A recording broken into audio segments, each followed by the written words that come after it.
నమస్కారము. నా పేరు అస్తానక. నేను 2వ తరగతి చదువుతున్నాను. ఇప్పుడు నేను చెప్పబోయే ఋతువులు. భూమి సూర్యుని చుట్టూ తిరగడం వలన ఋతువు ఏర్పడతాయి. 12 మాసాలను 6 ఋతువు ప్రారంభిస్తారు.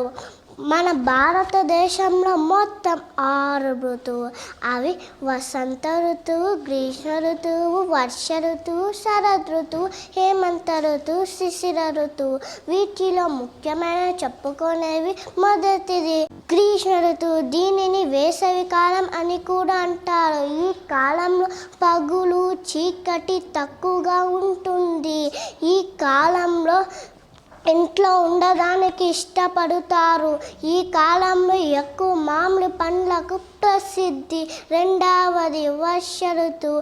దీనిని వానాకాలం అని కూడా అంటారు.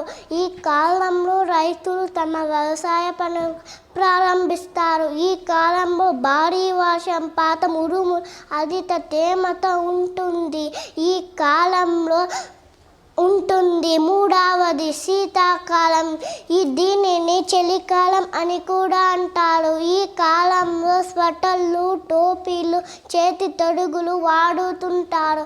ఈ కాలంలో వేడి పానీయాలకు ప్రసిద్ధి ఇంపార్టెన్స్ ఇస్తారు. ధన్యవాదాలు.